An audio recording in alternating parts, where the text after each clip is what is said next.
Yes, welcome into Sportsbit. Betting Insight today, back at it Monday, May 1st. Deep dive, recap the draft. We also have win totals out at the South Point. Chris Andrews, the first to post those. Big game breakdown, the doubleheader on TNT. We are ready for the second round in the association. Bad beats, bad bets, bad for the books. Oh boy, how about Noah Syndergaard? Decided not to take the MRI for the Mets. Sat out 10 days. Last 11 batters against the Nats. Rendon, 6 for 6, 3 home runs, 10 RBIs. The fourth player to do that since 1900. And the most runs scored for an NL team since 1999, Tenny. 23-5 Nats. Yeah, you can call it a bad beat in a couple of different ways. You can call it a bad beat when it comes to, Noah Syndergaard decided not to take an MRI. Guess maybe you should have done that before the start. Obviously, if you were betting on the Mets, you liked the fact that he didn't take an MRI. Like, oh, he's fine. You can take a look at this game as being a bad beat for the Grand Salami, man. It's a grand beat for the Grand Salami was on its way. It was like 113 runs going into Cubs-Red Sox. But when the Nats scored 23 by themselves, Grand Salami flies over the under 135. That's a tough beat, too. I can't believe he's the fourth player. I can't believe 3 other guys have gone 6 for 6 with 3 home runs. Oh, that was all like pre-1913. It was the first guy to do it since at least 19. No, it's 10 RBIs. Oh, okay. Well, doesn't happen very often. Let's put it that way. This was a tough beat. The Orioles and the Yankees total from 9, bet down to 8. Went 7-4 in extra innings. 4-2 Orioles in the bottom of the 9th. Yankees tie it, but the Orioles get the money as they get 3 in the 11th. Yeah, and the 3 spot's a real screw job for anyone who had the 9 in that game. You couldn't get away with a push after the blown save opportunity. Really miserable series for an Orioles bullpen that had been pitching very well prior to this past weekend. But that Yankees lineup is hot. They showed it with a tough beat for anyone that bet the under yesterday. All right, Clippers at home, a bad bet. They lose Game 7. This is from ESPN Stats and Info. The Clippers have been eliminated in a series they once led in 5 straight postseason, the longest such streak in NBA history. It gets worse for Doc Rivers. He's coached 3 of the 6 worst Game 7 home losses since in the shot clock era. 2005 Celtics lost by 27. The 09 Celtics lost by 19. And then what happened last night? Good tweet from Ramona Shelburne as well. The Clippers have basically lost every trade that Doc Rivers has made to. Disaster. Yeah, and of course, if you note the money flow for Game 7, the money flow for Game 7, you can count on it. Home team takes money. Not this game. There was a little bit of movement towards the Clips, an immediate buyback on Utah. The wise guys were not loading up on LA. And you know what was the scary thing about that game? The Jazz went on their run in the second quarter, went up doubles. And you're like, all right, Clips will make a run. Clips will fight back. They didn't have a whole lot of fight left in it. I feel like their fight went out in that Game 6 win at Utah. All right, bad for the books. The Wizards-Celtics Game 1 total. We knew this would be high scoring, bet up from 214 to 216.5. Teams combined 29 to 62 from 3. After being down 16-0 to start the game, the Celtics run them out. The Wizards are in real trouble in this series. Yeah, both teams shot over 50% from the floor. When you add that to that 59 assists versus 23 turnover ratio for the game, and all of those triples. You say the 2 teams were 29 to 62 was Boston. Boston at 19 of them. Jay Crowder, 24 points, only 14 field goal and 2 free throw attempts. Why? Because he hit 6 triples. And it wasn't just Crowder. Isaiah Thomas hit 5. Avery Bradley hit 3. Hell, Kelly Olynyk hit a pair. When threes are raining like that, the under doesn't stand a chance. That was a bad result for the house with that total getting bet up. Yeah, 36-16 in the third quarter. Brutal there. Stevens is going to outcoach Brooks in this series. Celtics got whatever they wanted. As we've talked about on Sportsbit, the Washington bench is horrible. They did another lousy job, especially that lead went from 14 to nothing. They lost that 14-point lead early in the second quarter. And also, we talked about on Sportsbit, Porter, Beal, Gortat, and Wall played major minutes. All 4 at top 30 in minutes. They look tired to me. And I think the Celtics will have an easy time of it. Baseball. Well, Markieff Morris got hurt in that game, which made a big difference in terms of the rotations and took whatever little strength there was off Washington's bench and killed it. But the thing about that third quarter that stood out to me, the Wizards only got called for 1 foul in the entire quarter. When you give up 36 points in a 12-minute span, I'd only commit 1 foul. You're not playing a whole lot of defense. cents. Yeah, 25-cent move on the Tigers. 20-cent move on the Tigers. They beat the White Sox 7-3. Bad for the books there. And a 35-cent move on the Dodgers. They beat the Phillies 5-3. Ryu with his first win of the season. Yeah, I mean, the bettors came in on Detroit, a cold team and a cold pitcher. Ended up getting an easy win. And the Dodgers, man, they cooled the Phillies off in a hurry. Phillies came into that series having won 6 in a row. They got swept in L.A. All right, here we go. Second round, we'll get to the Cavs and the Raptors and the Rockets and the Spurs. Series round 2 underway on SportsBet. Betting inside today on SBRpicks.com. Go to SBRodds.com. Browse, compare, and shop live odds available at top online sportsbooks. Back on SportsBet, Betting inside today. Time for big game breakdown. As always, SBR Odds and Sportsbook Review. Check out the rating guide and make sure you're betting with a trustworthy source out there. This is first game of the round 2 series between the Cavs and the Raptors. Now, the series price is all over the place. $5.50 in Vegas, even $6 here at the Mirage. But you see $4.50 at Penny, $5.65 at 5 dimes. Early money on the Cavs. Game 1, 6.5, 209 the total.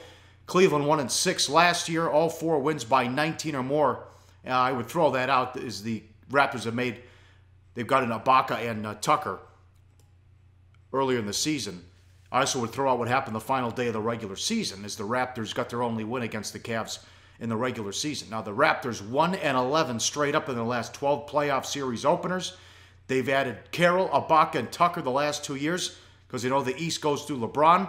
They have enough bodies to wear him down. Here's Casey on the keys to holding him in check. 3-point shooting after his penetration, his post-up, his ISOs. It's 3-point shooting and rebounding as the third thing. They're kind of all lumped together because one creates the other. It's a chain reaction. We have to make sure the progression is there of how we stop each phase of it. There's the quote there from Casey. And you look at the regular season. In the 121-117, when LeBron had 28, Lowry had 28. The first time they met, it was 94-91. DeMar went for 32. And then the other game, the Cavs won 116-102. LeBron had 34, DeMar had 31, and Lowry had 24 as well. So surprisingly, 2 of the 4 games were high scoring, but Toronto added some key parts down the stretch in the second half. Yeah, I mean, there's a ton of stuff here we can throw out. It's just interesting to note that the price on the Cavs is legitimately higher in Vegas, minus $5.50, minus $6, versus offshore in that $4.50. You said $5.65, 5 dimes, actually $4.65. But, you know, there is a significant and legitimate split between the Vegas numbers and the offshore monies, and all the money in Vegas has come on Cleveland. But, you know, what do we throw out? Do we throw out the fact that the Cavs beat this team? I mean, they beat them like a drum in the 3 meetings in Cleveland. What, 115-84, 108-89, 116-78 in the postseason last year. You say, yeah, okay, that was last year. And you say, all right, the meeting April 12th didn't matter because there was no LeBron, Love, or Irving. One thing that does matter for the markets, the betting markets absolutely paying attention to the fact that Toronto's had such a lousy track record in the series openers. 1-11 straight up in the 12. We remember them losing game 1 at home again this year.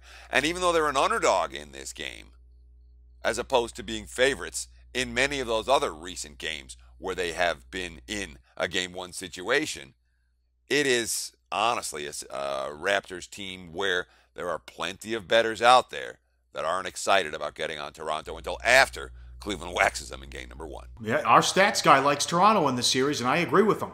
I mean, this could be the team, the only team in the East that can beat the Cavs because they're the only team in the East that plays defense. And they also have some matchup issues because you have Lowry on Kyrie, and Kyrie's near the bottom in defense for point guards. DeRozan will be on with Smith on DeRozan. He gives up size there too. So can Toronto get to the free throw line as well? DeRozan 5th in the NBA, getting to the line, 8.7 trips to the line a game. Lou said, quote, I just think we have to do a good job on both of those guys.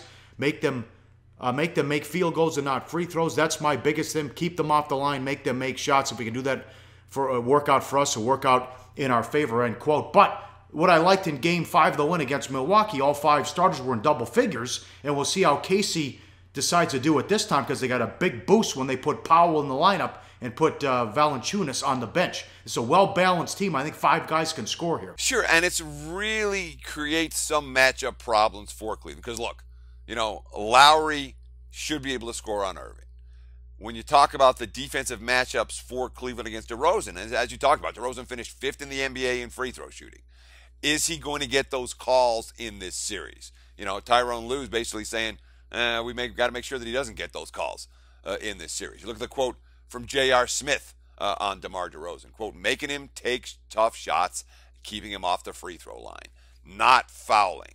If you can get out of the game with probably a foul or two, him shooting 5 free throws or less, that's pretty good. So it seems like Cleveland has a lot of mental energy put into the fact that they do not want to foul DeMar DeRozan and send him to the line, and that makes a whole lot of sense. But when you think about DeRozan on the floor, how do they even get Kyle Korver into the ballgame? I mean, it really is an issue because anytime Korver's on the floor, you have to expect DeRozan to get into the game immediately. So there's no way that Kyle Korver is going to be able to guard him. What do you think here? I mean, what do you think of the series, the total? For me, it's dog or pass. The price is too high. I think Toronto's got a shot in this series, but Cleveland doesn't play any defense. You know, I know they swept them, but it was the lowest combined points in a sweep in NBA history, and I think the Pacers stink, and they gave the Cavs fits. Yeah, I certainly think that Toronto has potential in this series. I will say this, though. If the Raptors don't get calls, if they don't get to the free throw line, they're not going to win this series. Not in 5, not in 6, not in 7. They have to shoot free throws if they are going to beat Cleveland. And shooting free throws against the Cavs, you might get the calls some games. I wonder if they're going to get the calls enough in order to make it happen. All right, that's at 4 o'clock Pacific on TNT. Game 2 of the doubleheader, Rockets and the Spurs. Game 1, Spurs 6, 213. Early money for the Spurs and the under. And how about the series price? Look at this. It opened 205. Now the Spurs are up to 280. In the 4 matchups this year, it's interesting. Houston won at San Antonio 101-99. Harden had 24, 15, and 12. The Rockets were 10 of 30 from 3. They lost at home 106-100. Harden had a triple-double in the loss. Gordon had 27. They were 15 of 43 from 3 in that one. 102-100. The Spurs won that game. They were 6 of 38 from 3. I think we were on that game here on Sports, but that was a vicious beat. Remember, the Rockets led by 13 with 4 minutes left and lost. And then 112-110. Kawhi had 39. Houston led by 6 with 3 minutes on the road in that one and couldn't close. So they're right there with them. They could have won this series 3-1. Yeah, but they didn't. And that's perhaps the Pop versus D'Antoni issue, or the issue that San Antonio has when it comes to their end game, because the Spurs end game has been tremendous, remains tremendous, and is likely to be a problem for Houston in this series. But, you know, we look at the Rockets, and James Harden, he's run the show for Houston all season. Now the supporting cast really has to step up, because Harden's going to face significant issues in his defensive counters.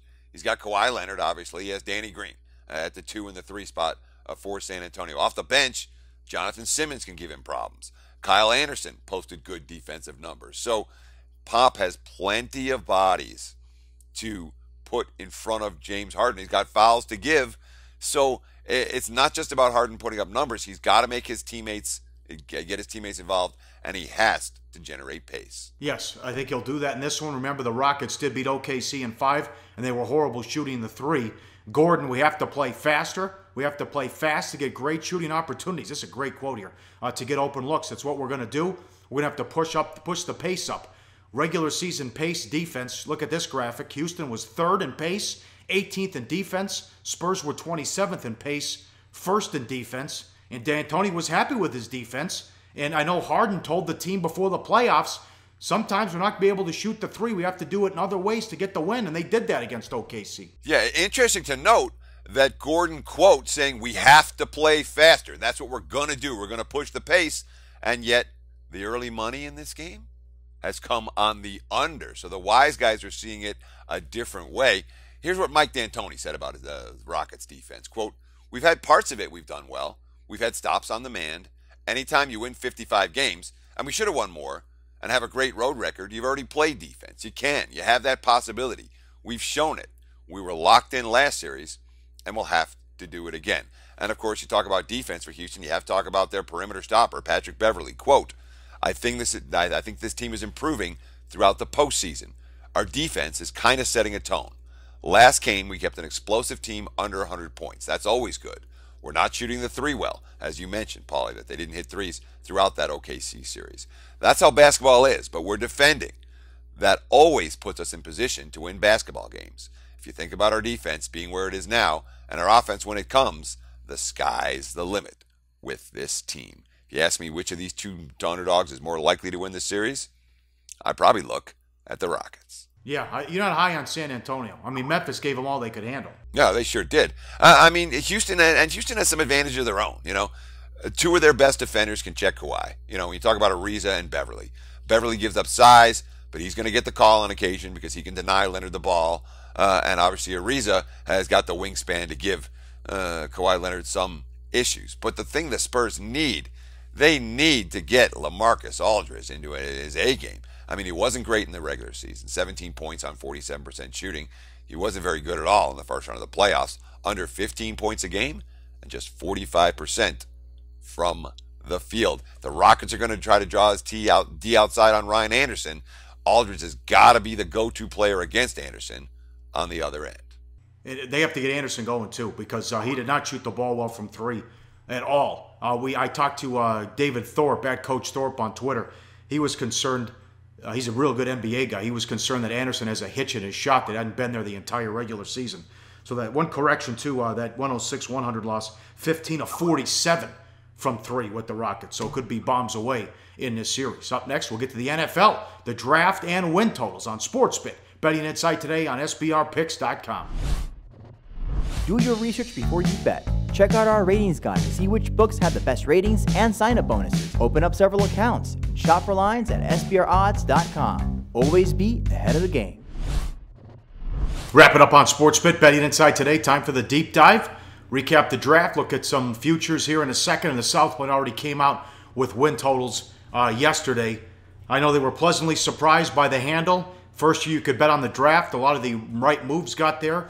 The big prop that they took a bath on would a kicker, the first kicker selected, go rounds 2 through 3 or 4 through 7. 4 through 7 cashed. There was a $10,000 bet at the South Point on that one, and that thing opened $1.30 and was bet up to over $4, Teddy. Yeah, well, and there were different lines at different books because other books had it posted, will the first kicker get selected before the 5th round, I believe it was, and those guys, the undercashed. Because the first kicker went, it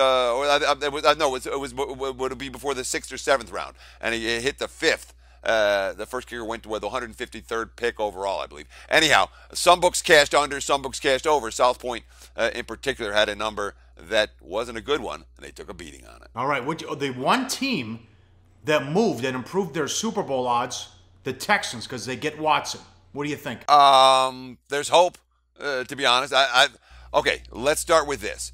I don't mind a team making a move to pick up a potential franchise quarterback. I look at Houston as a team that has a lot of pieces in place, except for the QB position. So to make a move, yeah, it makes sense. And it makes sense that the money would come in on the Texans after the first round of the draft, because that was the one team that, as you mentioned, saw significant action after money came in, because the markets, or at least some of the markets, really like Deshaun Watson. But for the vast majority of these teams, the draft didn't change their Super Bowl odds one iota.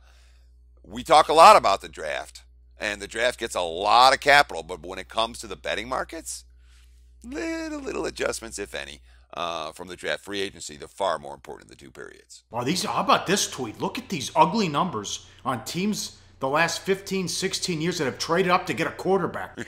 And it's one bust after the next, man. You remember Kyle Bowler?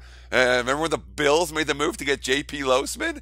Jason Campbell and his flame out? Well, you got Cutler. He's had a great career.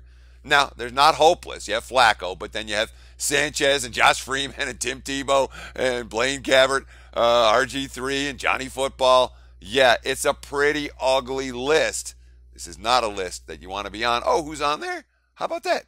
All 3 of the 2017 first-round QBs, Trubisky, Mahomes, and Deshaun Watson. How about the Bills? They go through the draft, then they fire Whaley, the GM, and the entire scouting staff. Yeah, what a boost of confidence for the kids who just got drafted.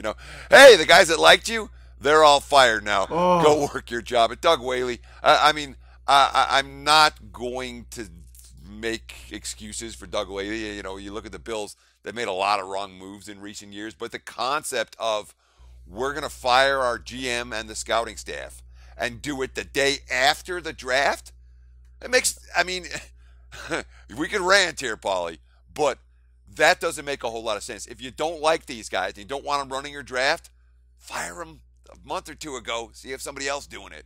Doesn't make any sense for the Bills, but of course, from most indication, or at least most of the draft grades didn't have the Bills graded particularly high anyway, as usual. But again, the draft grades are every bit as bad as the draft predictions, which are essentially meaningless. All right, yesterday was a big day at the South Point and for VSiN because they went live on the air as Chris Andrews and Jimmy Vaccaro came up with the first win totals posted in the world on the NFL. Patriots lead the way 11 over -120. Got to blindly bet that over, right? Here's the Patriots. 14-2, 12-4, 12-4, 12-4, 12-4, 13-3, 14-2, 10-6, 11-5, 16-0, 12-4 the last few years. My God. I cashed a ticket on the under the one year they went 10-6.